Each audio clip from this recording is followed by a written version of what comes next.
All right, guys, this story is blowing up Thai social media right now. So over the weekend, late on Sunday night, a Bentley Continental on an elevated freeway did this to an SUV carrying a family of 5. This is the dash cam video from a driver who happened to be nearby. Now you can see the Bentley coming up on the right, just behind this fire truck. He passes this truck on the left and then slams into the back of this SUV, which then gets completely creamed by the fire truck, and it flipped over.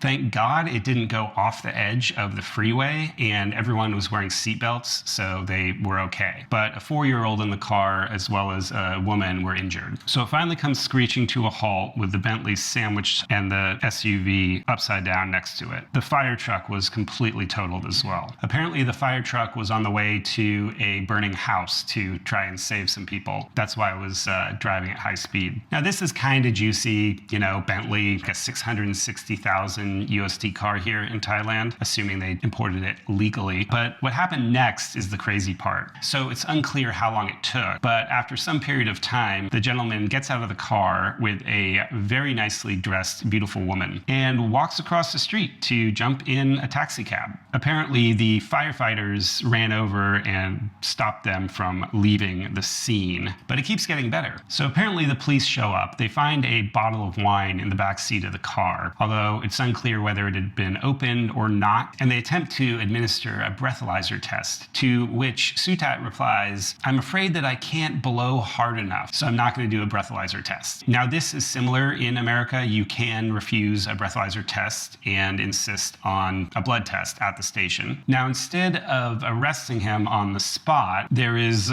some dispute on this point, but it sounds like he was possibly able to get in a cab after all to get to the police station to make the report. The accident happened at 12:30 in the morning. The blood test was not administered until 5 o'clock. So over 4.5 hours later. Now they say the results are going to take like a week to come back, but I can tell you from experience, a full-grown man should be able to totally sober up in that amount of time. There might be some trace alcohol in his system, but whether he was drinking or not, it's not going to show on this test. So what about the family? Their SUV was a brand new car, which they had just purchased. And according to the driver of the SUV, the Bentley was not insured at all. Who doesn't insure a $500,000 US car? Despite this, Suthat swore that he's going to pay for both the SUV and a new fire truck. Now, Suthat is the director of 7 companies here in Thailand. Big companies. They're doing real estate, investments, construction materials, and markets as well. And his older brother, Manoon, is the current leader of the New Economics Party here in Thailand, one of the political parties. They're not a huge party. They've got like 6 seats in Congress, but still, it's significant. Now, according to ASEAN Now, Suthat is believed to be a major